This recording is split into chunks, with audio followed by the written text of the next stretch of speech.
Welcome back. AP అసెంబ్లీలో deputy CM Pawan Kalyan మాట్లాడుతున్నారు. Live ద్వారా చూద్దాం.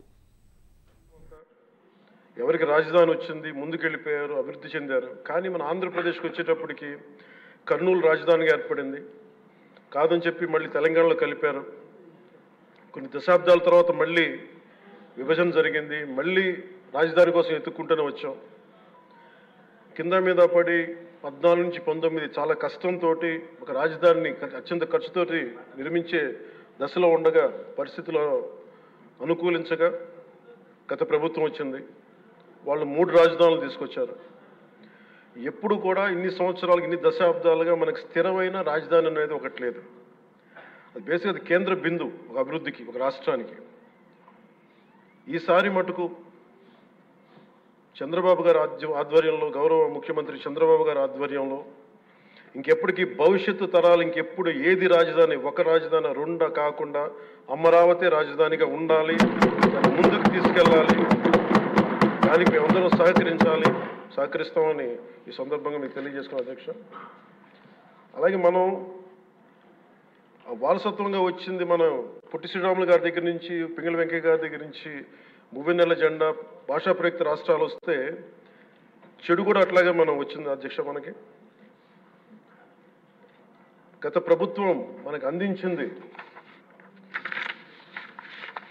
కీలకమైన పోలవరాన్ని పూర్తి చేయకపోవటం, సకాలంలో పోలీసులకు కానీ మిగతా ఉద్యోగులకు కానీ జీతభత్యాలు ఇవ్వలేకపోవటం, అన్ని డిపార్ట్మెంట్స్లో నిధులు మళ్లింపు, కనీస రోడ్లు కానీ బ్రిడ్జెస్ కానీ మౌలిక సదుపాయాలు లేకుండా చేయటం, రివర్స్ టెండరింగ్ అని కానీ వ్యవస్థలను నిర్వీర్యం చేయటం, సహజ వనరుల దోపిడీ, ఎర్రచందనం దోపిడీ, ఋషికొండ ఇలాంటి వైజాగ్లో ఎర్రమట్టి దిబ్బల్ని అడ్డగోలుగా నాశనం చేసేయటం, మద్యం ద్వారా కూర్చోబెట్టి అరాచకాలు చేయటం, పెట్టుబడులు వద్దామని ఎవరైనా వస్తుంటే వాళ్ళు భయపెట్టేసి రివర్స్ టెండరింగ్ అని చెప్పి వారిని పారిపోయేలా చేయటం పారిశ్రామికవేత్తలని. ఇది మనం తద్వారా మనకి వాళ్ళ ద్వారా కూడా వచ్చిన వారసత్వం అధ్యక్ష. వీటన్నిటిని అధిగమించి ఎలా ముందుకెళ్ళాలి, ఏ స్థాయిలో వెళ్ళాలి అనేది నేను మొన్న ఎలక్షన్ ముందు కూడా మా సహచరులందరికీ కూడా చెప్పాను, ప్రతిసారి ప్రజలందరికీ కూడా తెలియజేశాను. ఒక సుదీర్ఘమైన అనుభవం నాయకులు ఈ రాష్ట్రానికి చాలా అవసరం. దేశంలో కూడా ఇంకెవ్వరికి రాని పరిస్థితి మన రాష్ట్రానికి వచ్చింది. మనస్ఫూర్తిగా నేను అంతకుముందు ఏమి చెప్పాను, ఈరోజు కూడా అదే చెప్తున్నా అధ్యక్ష. 4 దశాబ్దాల సుదీర్ఘ అనుభవం ఉన్న శ్రీ గౌరవ ముఖ్యమంత్రి శ్రీ నారా చంద్రబాబు నాయుడు గారి అధ్యక్షతన, ఆయన లీడర్షిప్ కింద మేమందరం నాలాంటి వాడుగా నేర్చుకొని కింద పని చేయడానికి, రాష్ట్రాన్ని అభివృద్ధి వైపు పయనం చేసేలా ముందుకెళ్ళడానికి సంసిద్ధంగా ఉన్నాం. మేము దాన్ని కట్టుబడి ఉన్నాం. ముఖ్యంగా లా అండ్ ఆర్డర్ చాలా క్షీణించిపోయింది. ఈ లా అండ్ ఆర్డర్ విషయంలో చూస్తే సాక్షాత్తు గౌరవ ముఖ్యమంత్రి గారిని దాదాపు అకారణంగా, అన్యాయంగా 53 రోజులు ఆయన్ని ఒక ఫాల్స్ కేసులు పెట్టి జైల్లో పెట్టారు. అలాగే అధ్యక్ష, మీరు కూడా గతంలో మిమ్మల్ని కూడా ఎంత వేధించారో మా అందరికీ తెలుసు, సభ్యులందరికీ తెలుసు.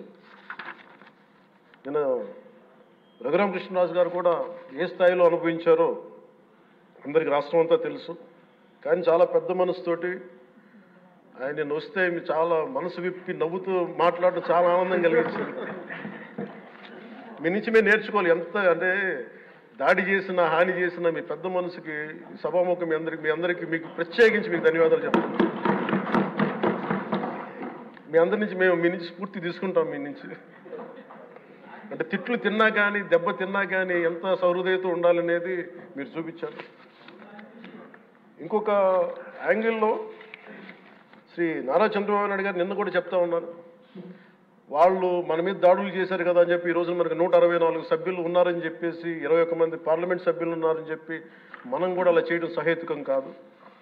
చాలా మనం యాజ్ పర్ సిస్టమే వెళ్ళాలి. నిన్న కూడా చాలామంది సభ్యులు మా మీద దాడులు జరుగుతూ ఉన్నాయి, మా మీద బెదిరిస్తున్నారు, ఈ రోజుకి ఓడిపోయి కూడా ఇంకా మన కూటమి సభ్యులందరి మీద బెదిరిస్తున్నారు అని అంటే చంద్రబాబు నాయుడు గారు ఒకటే చెప్పాను, మనం అలాంటి వాటికి నేను విరుద్ధం.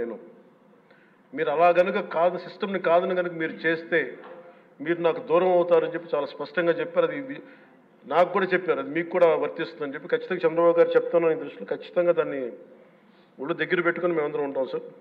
Will take your guidance very seriously and committedly sir.